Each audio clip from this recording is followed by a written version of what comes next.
c'est Stan pour Etidia Hebdo, la météo des marchés hebdomadaires. Eh bien, comme toutes les semaines, nous allons repasser en revue ce qu'on a en portefeuille, ce qu'on achète, ce qu'on vend, ce qu'on regarde également. Il y a eu quelques mouvements cette semaine, on va parler un petit peu de tout ça. Alors, je vous propose de commencer par notre portefeuille. Donc tout ce que vous voyez sur la droite, c'est ce qu'on a en trading, c'est-à-dire que lorsqu'on est en rouge, on est à la vente, et lorsqu'on est en vert, on est à l'achat. Pour trouver l'ensemble de ces mouvements à la fois sur TradingView, sur les idées TradingView, également sur le site etidia.com, et nos commentaires et nos échanges, vous les retrouverez également et bien sur Twitter chaque jour. On reviendra un petit peu sur le site et sur Twitter tout à l'heure. Alors tout de suite, on commence par le portefeuille trading. Donc la situation générale des marchés, donc déjà peut-être par le Nasdaq 100, on va commencer par là, puisque on est énormément sur les valeurs américaines, les valeurs techno-américaines, où je vous rappelle que ça fait à peu près 2 mois qu'on est plus ou moins enlisé à attendre un mouvement de correction à la baisse. Alors on est probablement entré peut-être un peu tôt, ça il faut bien le reconnaître, mais quand on regarde la progression, on en parlait la semaine dernière dans la vidéo hebdo, vu ce qui se passe depuis, on peut remonter depuis près de 10 ans, je rappelle toujours ce fameux contexte, là en 2010, c'est-à-dire ou même en 2009, voilà, pour faire la dizaine. En 2009, nous étions à 1000 sur le Nasdaq 100, on est à 7663. Alors, ce qui nous occupe depuis ces derniers mois, donc là, ça s'est déclenché à la rentrée 2018, septembre 2018, gros mouvement de correction. On a tapé quand même plutôt bas dans les 6000. Et on pensait que, bien sûr, un petit pullback, ça allait remonter et on allait de nouveau descendre. Eh bien, ça se passe pas tout à fait comme ça, puisqu'il y a une sorte de V, peut-être même d'un W qui va se dessiner là. En tout cas, les forces acheteuses sont encore très présentes. Alors, on ne connaît pas très bien le contexte. On lit plein de choses sur Internet, les ETF, les fonds, etc. Demeure quand même que acheter dans ces zones-là, c'est quand même prendre un sacré risque. Ou alors, bien, c'est les pigeons. Voilà. Toujours est-il que nous, on campe sur nos positions, on va les passer en revue. Je pense pas que ce soit hyper déconnant. Je pense qu'on va avoir raison prochainement. Quand je dis prochainement, dans les jours à venir, peut-être dans les semaines à venir, puisque là, ça fait quand même, on attend, mais on est dans le bon sens de l'histoire. Alors là, qu'est-ce qui s'est passé cette semaine? Eh bien, on est allé taper tout simplement les derniers plus hauts. On y est. Il fallait le faire. On y est. Voilà. Maintenant, la suite difficile. Est-ce que on va aller faire un petit excès à la hausse?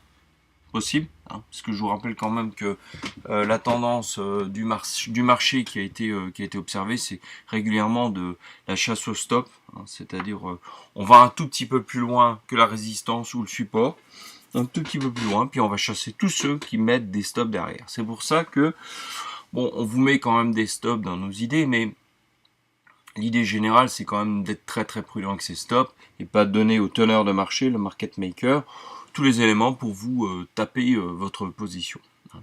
Donc ici, on attend, on ne sait pas où, dans cette zone-là, ça va se retourner, et on va aller où? Eh bien, moi je pense que dans un premier temps, on va aller taper directement les 7200. Ça va aller très vite, puisqu'on descend en ligne droite pratiquement, on remonte pratiquement en ligne droite, il n'y a pas de raison que ça fasse comme ça. Alors ici, ou alors, on va descendre ici. Voilà. Soit on va former un W. Donc si on fait un W, je vous raconte pas le truc, on recommence dans l'autre sens, et après on ne sait pas, ou alors on descend par là, et on descend encore plus bas.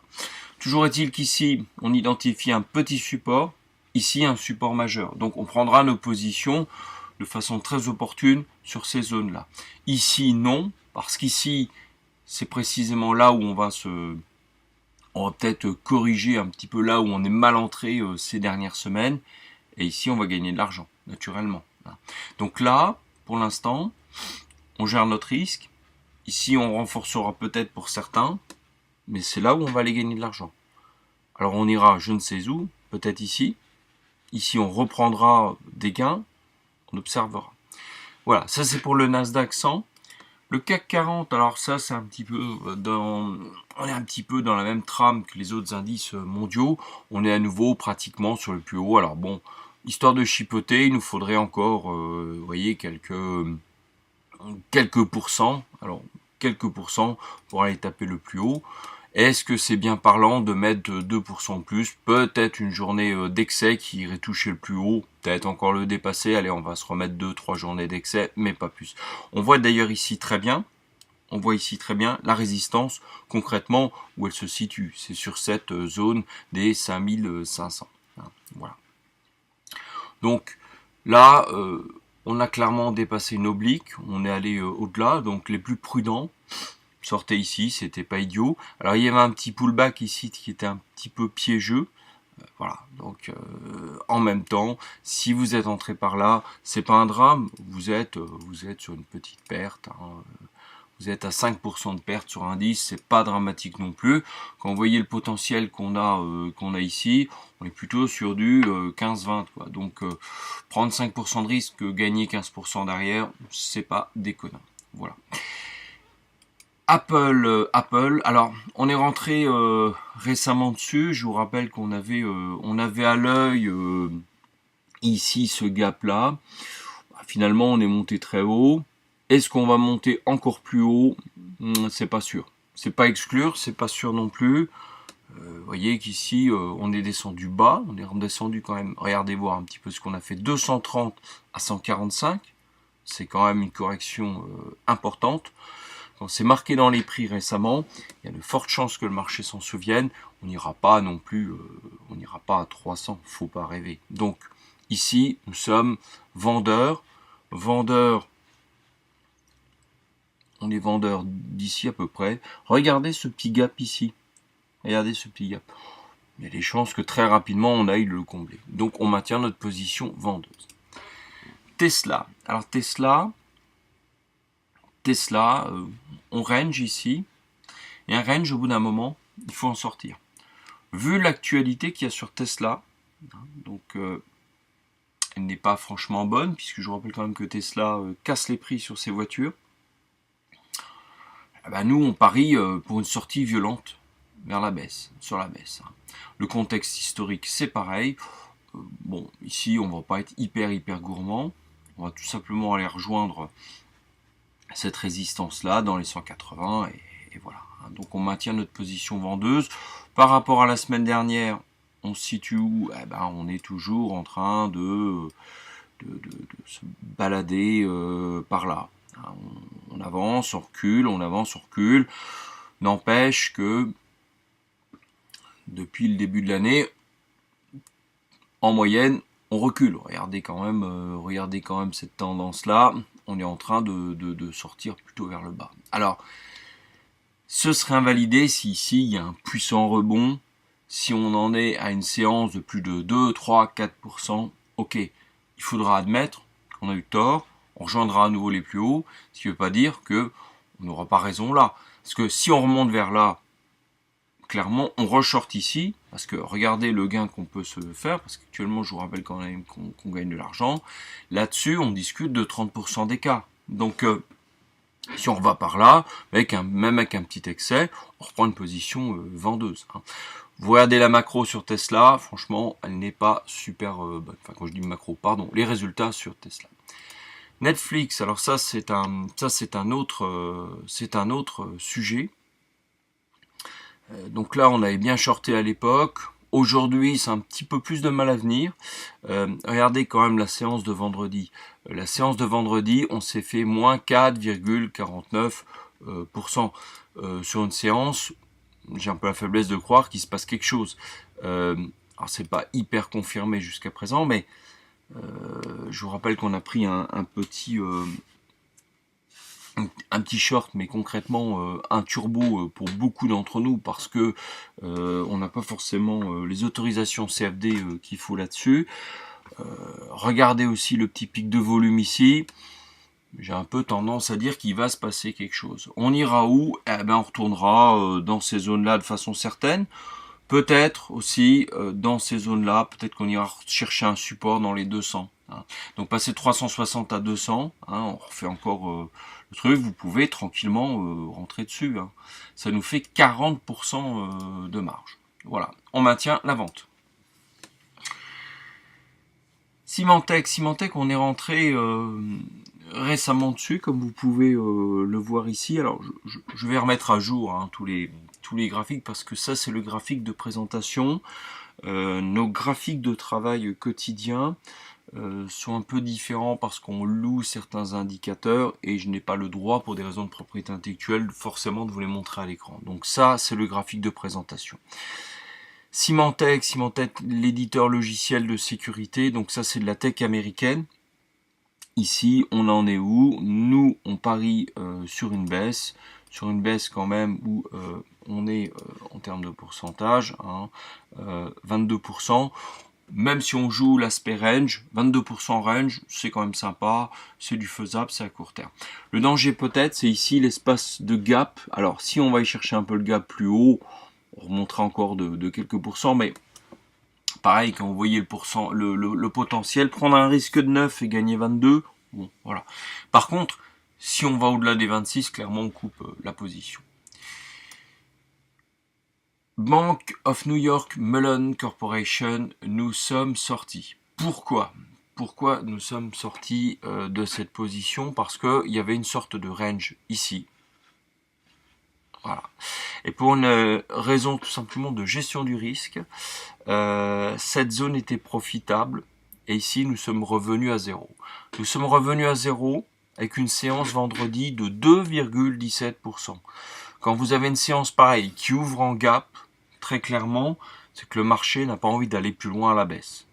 Donc, là, pour dégager les liquidités, on a mis fin à cette position. Rien gagné, rien perdu, on dégage du cash. Voilà, c'était une idée, elle n'a pas super bien pris, on y passe. PayPal, on est en difficulté sur PayPal, ça ne nous a pas échappé. Alors ici on était en range, on est sorti par le haut, on aurait dû couper la position. Maintenant on va maintenir, mais pas indéfiniment. On attend, quitte à prendre encore quelques pourcents, le retournement de la tech américaine ou un problème sur les bancaires. Donc on est à l'orange, mais bon, on va essayer de gérer le truc. Adobe, pareil, on est mal rentré dessus. C'est pas grave, on est sur les plus hauts. De toute façon, on va gérer le truc autrement parce que il y aura forcément un pullback. Si c'est le désastre à New York, ben on descendra plus bas. Voilà. BBT, la position reste profitable, même si vendredi il y avait une petite position. Cette valeur-là est très volatile. On va quand même la conserver, sauf si elle retourne chercher les 53, 54. On reste en position. Je pense que l'histoire n'est pas terminée. CRM, pareil. Bon, sur ce dossier-là, on est encore sur les plus hauts. Je pense qu'il faut être patient. Microsoft, alors ça, c'est pareil, c'est un petit peu, on est un peu ici dans la phase d'excès. On garde, même si c'est un peu inquiétant. Alors Fast nous a fait une belle filouterie cette semaine. Elle est partie dans l'autre sens. On tendance à dire qu'elle est trop volatile. Ça veut dire que là, clairement, ça s'apparente plutôt à un excès. Donc on ressortira plus bas, voir si l'excès, c'était pas un coup de bluff. On verra. Boeing, on a bien fait d'être patient parce que la période d'excès ici est passée. On revient dans l'ancien range. On y revient, mais regardez, il y a de fortes tentatives de reprendre les choses à la hausse. Bon, c'est dû à certains volumes. Moi, je pense que ça ne tiendra pas. Je vous rappelle quand même le contexte historique. Regardez ici, ne serait-ce qu'en 2017, c'est-à-dire il y a 2 ans, on était à 140. On est à plus du double. C'est un constructeur d'avions, c'est pas une start-up. Vu le news flow qu'il y a, très clairement, ça va pas aller dans le bon sens. Donc ici, il est très stratégique de rester en position vendeuse. Cisco, pareil. Là, on est toujours dans l'excès. On tient, même si on est à 15, 17, on montera plus haut. En perte, on attend le retournement de la techno américaine. Amazon, on est bien rentré récemment dessus. Amazon, regardez tous les excès, on reste dessus, on peut pas passer du simple double en faisant du commerce d'une année sur l'autre. Il y aura une correction, on reviendra certainement dans les 1400 et à mon avis, on reviendra dans les 1100 ici. On conserve. Visa, on était sorti, donc là, on avait allégé le risque pour des raisons de cash, donc on était sorti par là. Bon, bah là, on est en phase d'excès, on reviendra, hein, c'est pour ça que ça reste là-dedans. On reviendra parce que c'est très proche de PayPal, c'est du bancaire, en gros, voilà, les cartes de crédit. On reviendra dessus, c'est pour ça qu'on la garde à l'œil. BRZ, Amundi, Brésil. Là-dessus, la position est profitable de peu. Donc, on short le Brésil parce que le Brésil, bah, c'est extrêmement volatile. Hein, c'est différent de la techno américaine, c'est extrêmement volatile. Là, on est revenu chercher des plus hauts. Pas grave, c'est là-dessus où on est rentré. On redescendra, on se prendra un petit 10% là-dessus. Ça va très vite hein, sur le Brésil. Là, on était à 2 doigts de conclure. On aurait peut-être d'ailleurs dû sortir par là. Il est très probable qu'on sorte même encore en dessous. On garde. Shanghai Composite. Donc là, c'est du chinois. On est en plein dans les négociations sino-américaines. Ça, c'est de la bulle techno-asiatique. On est revenu dessus. Pourquoi on est revenu dessus? On était un peu sorti sans gain, mais regardez quand même là, là on est. Alors, vous aviez un vieux gap ici qui traînait de mars 2018. Peut-être qu'on est venu le combler. Voilà, ça peut être l'explication. On est venu rechercher un peu plus haut, mais alors là, il y avait une belle séance cette semaine. Il y avait quand même un vage de doute. La séance du 10 avril. Regardez cette bougie, elle nous paraît importante.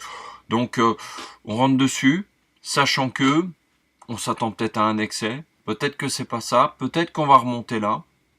Par contre, si tout se casse la figure, eh ben, je vous raconte pas le potentiel. Là, on est sur 25% sur un indice. C'est beaucoup plus puissant que le brésilien tout à l'heure avec 10-15%. Le VIX, l'indice de la volatilité. Alors celui-ci nous donne beaucoup de fil à retordre. On est rentré ici à 18, pensant prolonger cette dynamique-là. On est dans une situation hallucinante. Alors le VIX, je vous rappelle que c'est un truc quand même très très particulier. C'est pas une action, c'est pas une obligation.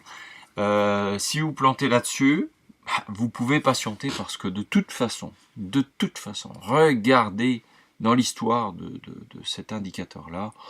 Si vous achetez mal, tôt ou tard, vous finirez par sortir très fort, très haut.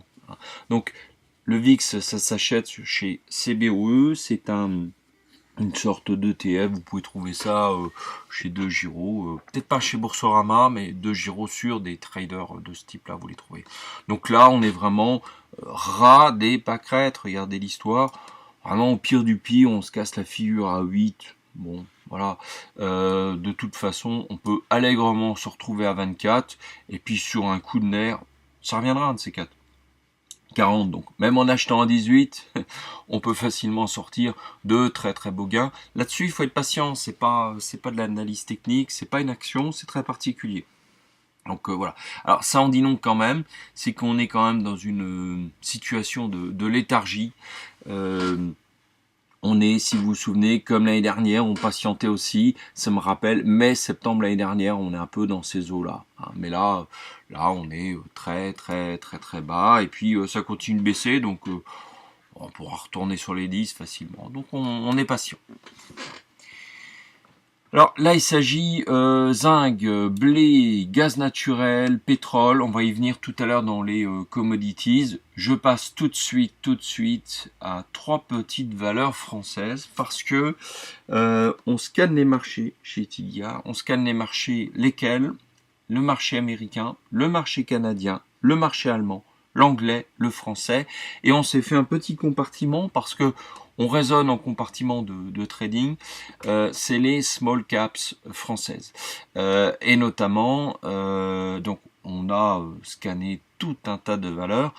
Il n'y a pratiquement rien à acheter. On en a repéré quelques-unes qu'on a d'ailleurs dans un portefeuille qu'on appelle SMC Scan. Et là, très clairement, pardon, on est entré sur 3 valeurs parce que avec cette volatilité, vous vous en doutez bien qu'on s'ennuie un peu et on s'est dit pourquoi pas. La semaine dernière, on en a fait une à 30%, je me rappelais même plus du titre, je vous la retrouverai. Voilà, un petit gain rapide. Alors ici, on a Erytech Pharma. Erytech Pharma, là, on s'est tellement cassé la figure des plus hauts. On revient d'où? On revient de 30. On revient de 2018.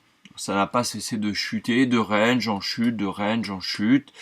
Est-ce qu'on peut aller plus bas? Oui, on peut toujours aller plus bas. Sur une small caps, tant qu'on n'est pas à 1, je dirais même à 0, ça peut toujours rechuter. Donc là, on s'est dit qu'on allait jouer cette situation-là sur un truc très simple, en se disant peut-être qu'à court terme, on est en train d'essayer de faire un truc.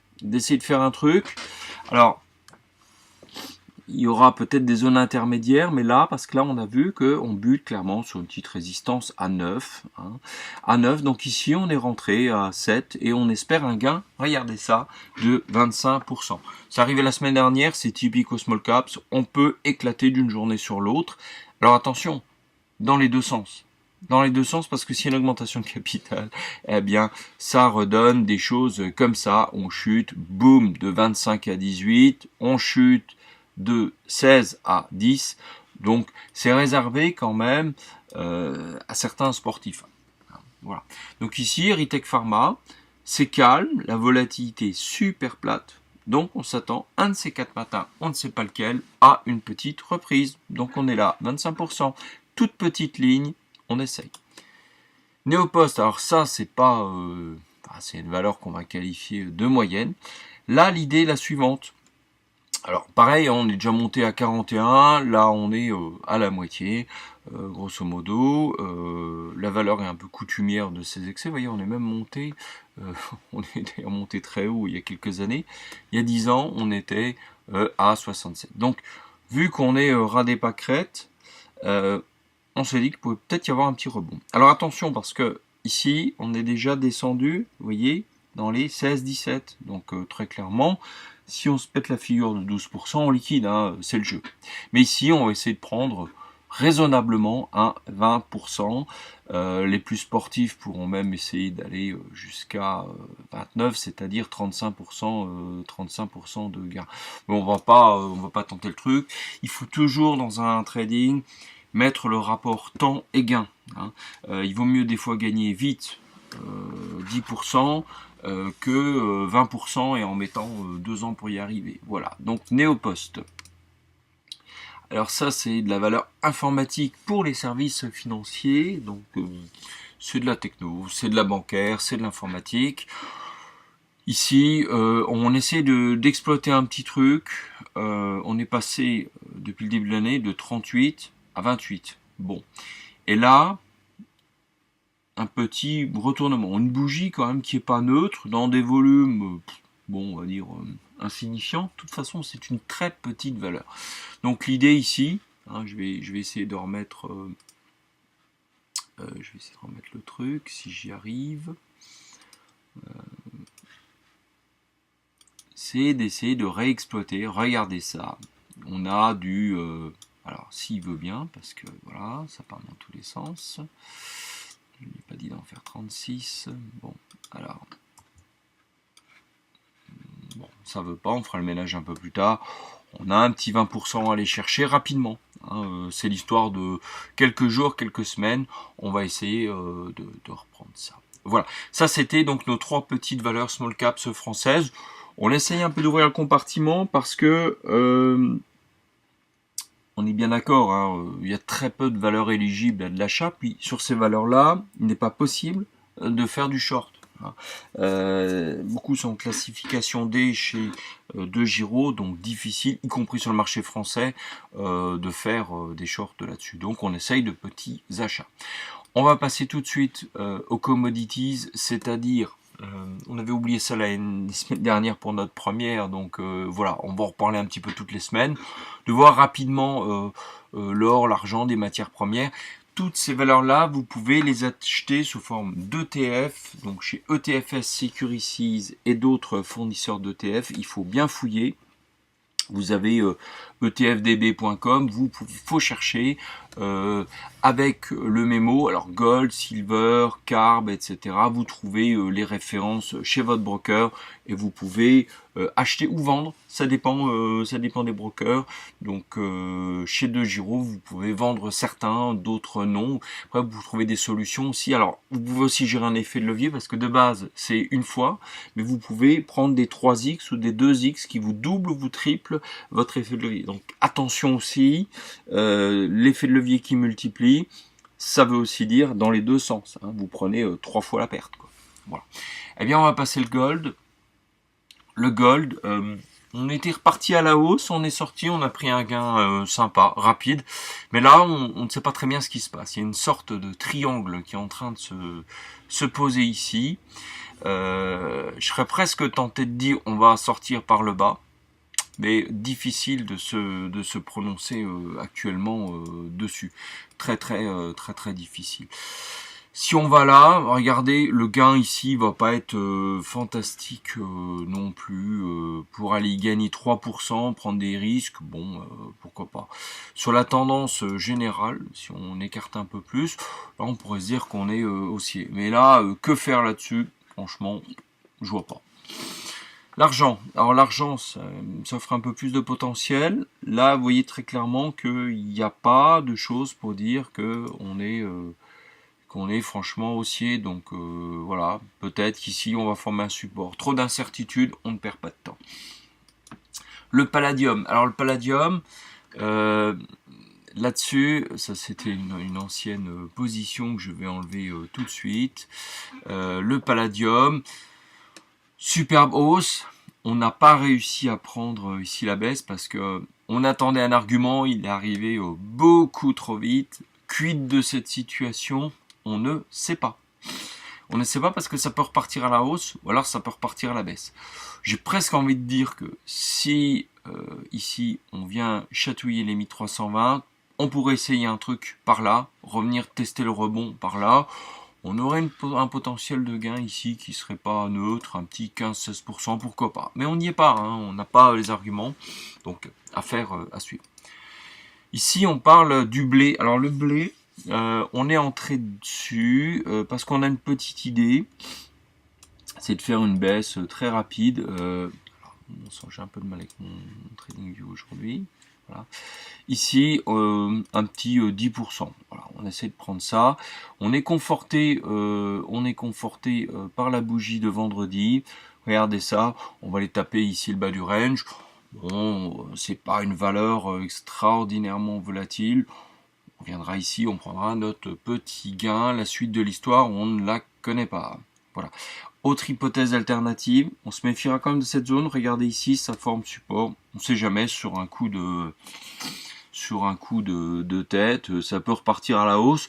Bon, eh ben, ça repart à la hausse, on liquide et de toute façon on gagnera de l'argent parce qu'on sera encore vert. Voilà. Le nickel, bon, des hésitations, hausse, baisse. On pourrait dire, pourquoi pas, sur la bougie de vendredi, qu'on repart à la baisse. Affaire à suivre. Le zinc, là on est à la vente, très clairement. On a pris une vente ici, il faut que je vous le matérialise sur le graphique. Ici, on parie sur une petite baisse, ce ne sera pas énorme, mais on va reprendre quand même une petite baisse vu cette bougie-là. Par contre, la bougie de vendredi est assez inquiétante, donc on ne sera pas têtu sur le sujet. Le sucre, gros sujet le sucre, puisqu'on a déjà essayé de repartir sur des hausses. L'idée de fond sur le sucre, regardez voir sur le long terme, c'est qu'on est descendu très bas. On est passé de 26 à que dalle. Hein. Donc que dalle ici, on est très tenté de prendre des achats. Mais bon, j'ai eu des petites tentatives. Ici on range doucement. Le sucre, pourquoi ne pas en acheter par exemple ici? Vous voyez ce petit gap, on viendrait le combler, pourquoi pas?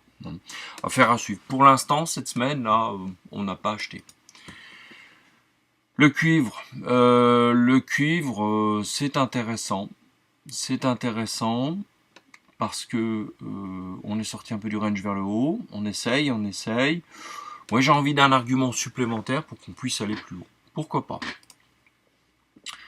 L'aluminium. L'aluminium, regardez cette situation-là. Elle est intéressante. Moi, j'ai envie qu'on aille ici, dans cette zone-là, dans cette zone des presque 2,5, 2,55. Et ok, on rachètera à ce moment-là. Le gain, il sera pas phénoménal, mais on peut espérer un petit 6%. Et si on rigole un coup de plus, on pourra espérer le double, peut-être le triple.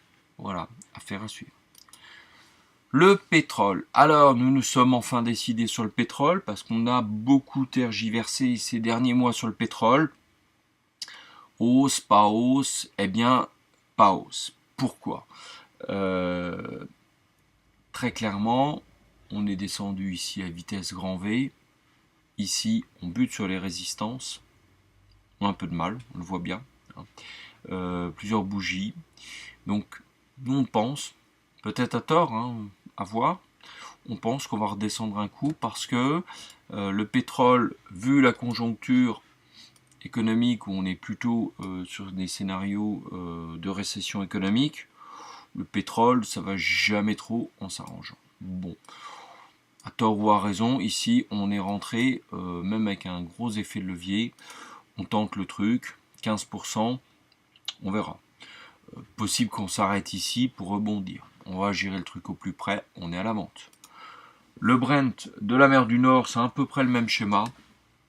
Ce sont souvent des situations jumelles, on procède de la même manière. Le carbone, alors là, c'était la belle affaire de la semaine, parce que on a un peu de chance sur le carbone. C'est-à-dire qu'ici, on a bien géré la phase de vente, et on a repris sur cette bougie-là, intéressante, parce que celle-ci, parce qu'on s'est dit, tiens, on vient de casser une oblique baissière, là, un petit peu de travers. On va peut-être aller chercher plus haut, mais on ne pensait pas que ça allait aller aussi vite. Donc, boum, ça fait le gain, on y est. Allez, boum, 30% dans la poche, 20 pour d'autres, ça dépend à quel moment vous êtes rentré. Eh ben, on a pris nos gains là-haut, là, tout de suite, on a pris le truc, bien. Bien. Donc, est-ce qu'on va aller à la baisse dessus? On va quand même regarder. On faudra peut-être un argument supplémentaire pour redescendre un peu plus bas. Si ça descend plus bas, on reprend, parce qu'à ce moment-là, si on descend plus bas, on va aller rechoper un petit 30% ou 20% de l'autre côté. Ce sera pas neutre. Le VIX, on en a parlé tout à l'heure. On passe au gaz naturel. Le gaz naturel, on revient à l'achat dessus, je nous repositionne, nouvelle position, on est un chouïa en perte, comme d'autres trucs. Ici, on a tapé des supports, peut-être qu'on ira taper un tout petit peu plus bas, on garde la position, on essaye, alors ce coup-ci, on sera un petit peu moins gourmand, on va aller chercher du 6-7%, on s'est placé avec du 3X, donc ça nous fait un 15% dans les faits. Donc soyez quand même prudents parce que même si on tutoie des supports, on ne sait jamais. Par contre, là, cette situation-là l'année dernière, peut-être un coup de froid tardif, le gaz naturel, pourquoi pas. Voilà. Je passe aux crypto.